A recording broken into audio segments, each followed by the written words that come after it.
Hello everyone, welcome to my YouTube channel where we do painting tutorials. For today's watercolor pencil landscape, I start by coloring the top side, which is gonna be the sky with some phthalo green. I do a very light layer going just right to left and left to right. Then with a watercolor brush, I activate the sky, again following the same exact direction of the pencil, so from right to left and left to right. I did try to apply a bit more pressure with the pencil just on the top corners to get a very subtle gradient where the horizon is lighter than the top. I press a folded napkin over about halfway of my paint just to enhance that gradient effect to make that area lighter. And while the sky dries, I take, well, it's not grassy green, I think it's called an earthy green, but the pencil is way too tiny, so the label got lost in the sharpening process.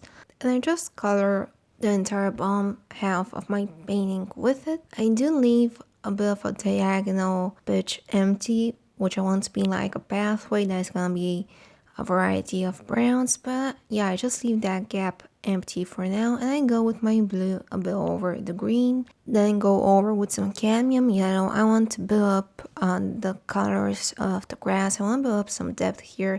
That's why I'll be layering a good amount of tones onto this, so it does not look like the straight neon kind of green you get from the box. I continue to add bit more of that earthy green and the yellow, and then I switch to a darker chrome yellow, which is basically almost an orange, and then some cadmium orange. I go over places where I applied orange with some helium blue reddish to neutralize it, make it a very nice shadowy color, and I add a larger shadow towards the bottom right where I want to have some large trees that I'm gonna add later on, but now I'm just adding these shadows to help me out layer so I don't have to build extra layers. And for that pathway, I start with some raw umber. I'm just gonna roughly color this. You don't need to follow any specific direction because it's a dirt path, so it doesn't really matter. And then go over it with some burnt ochre. And for my darkest tone, I'll be using some walnut brown.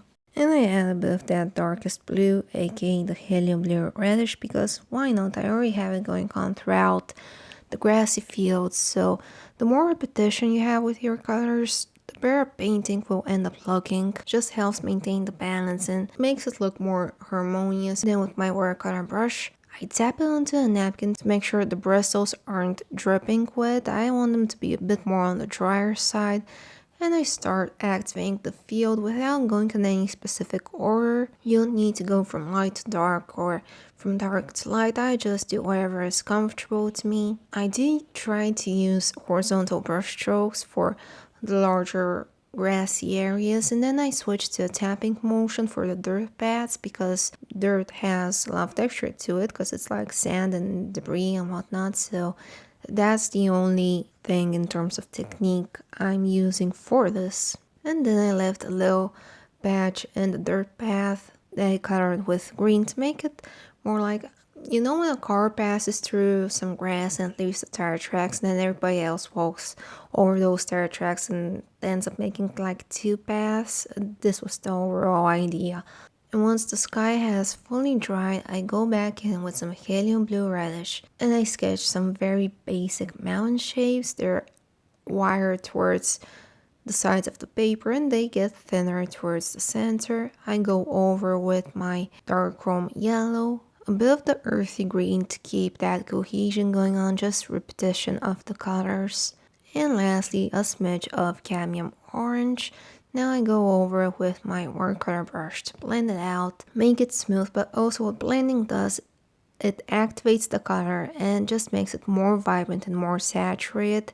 I don't know if you can tell right here between the mountain I just activated on the left side and the one that is not yet activated on the right side. The left looks much more vibrant and neon-y compared to the dry state of the watercolor pencils.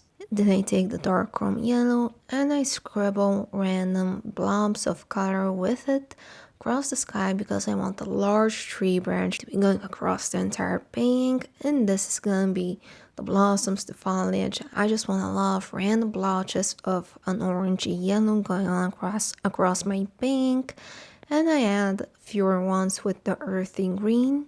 I go behind the green ones with a bit of the helio blue reddish to darken it up as a natural shadow, and then I tap over them to activate. And with walnut brown, I connect them, creating some twigs and branches. They're just going across the entire sky. If drawing is not your thing, there is going to be a Traceable available at my Patreon page, Sunshine Arts, where we also do full-time paint tutorials and digital downloads.